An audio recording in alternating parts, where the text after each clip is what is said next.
सुप्रभात ओडिशा आज अगस्ट 12 तारिख मंगलवार आज आपण नहीं आसी ओडिशा समेत देश विदेश 20टी गुरुत्वपूर्ण खबर जहां आपण जानिबा निहाती आवश्यक। तेणु भिडियोटी को शेष पर्यंत देखंतु। प्रथम खबर, राहुल प्रियंका उपरे दिल्ली पुलिस बड़ अभियोग। भोट चोरी अभियोग विरुद्ध में दिल्ली में विशाल पदयात्रा। निर्वाचन कमिशनर विरुद्ध में जोरदार प्रतिवाद। कांग्रेस नेता राहुल गांधी नेतृत्व में ए पदयात्रा 300 रु अधिक विरोधी नेता एवं सांसद सामिल रही। सोमवार विरोधी इंडिया मेंटर सांसद माने बिहार में भोटर तालिका स्वतंत्र संगठन संशोधन SIR विरुद्ध में प्रतिवाद कर संसद भवन निर्वाचन कमिशन मुख्यालय पर्यंत एक पदयात्रा आरंभ करते समय भोट चोरी अभियोग करते। समय दिल्ली पुलिस से अटकाइबा चेष्टा करथिला। सांसद माने हंगामा करथिले, जहाँपर पुलिस राहुल गांधी प्रियंका गांधी समेत अनेक विरोधी नेता को अटक रखिथिला। इंडिया ब्लॉक वरिष्ठ नेता कांग्रेस सभापति मल्लिकार्जुन खड़गे NCP SCP मुख्य शरद पवार मध्य पदयात्रा जोग देइछंती। परवर्ती खबर, आसुछि बड़ वर्षा। 17 तारिख पर्यंत भीषण वर्षार संभावना। 24 घंटे उत्तर पश्चिम तथा यार संलग्न पश्चिम केंद्रीय बंगोपसागर में सृष्टि हेब लघुचाप क्षेत्र, जार प्रभाव में आसंता 17 तारिख पर्यंत भीषण वर्षार संभावना रही। ट्रप लाइन प्रभाव में राज्य में झड़ पवन सह वर्षार संभावना रही। आसंता 24 घंटा 23 जिला को येलो अलर्ट जारी कर जिला गुड़िक है मयूरभंज, केन्दुझर, बालेश्वर, भद्रक, जाजपुर, केन्द्रापड़ा, कटक। यह सबु जिले में बिजुली घड़घड़ सह हालुकारु मध्यम धरणर वर्षा होबार संभावना रही। घंटा प्रति 30 रु 40 किलोमीटर बेगर पवन बहवा सह सतर्क कर राज्य में बढ़ेब वर्षार परिमाण। पवनर बेग अधिक जोग समुद्र अशांति रहिब।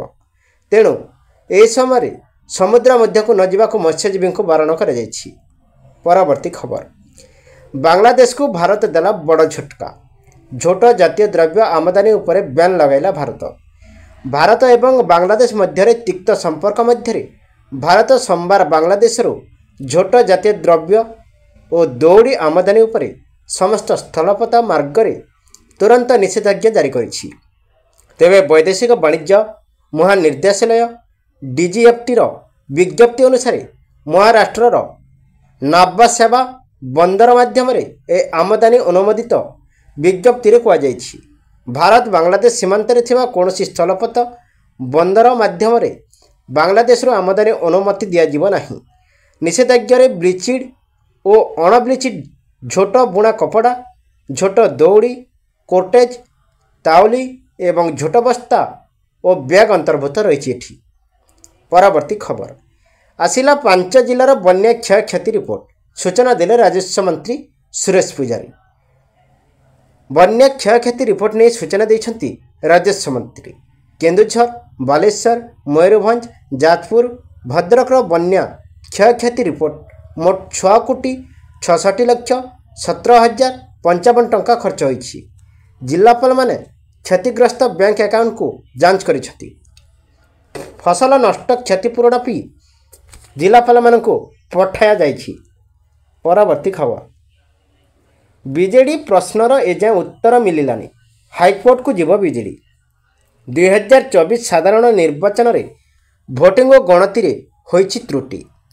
निर्वाचन कमिशनर को बारंबार 87 फर्म मागिले मिलानी कौन संतोषजनक उत्तर।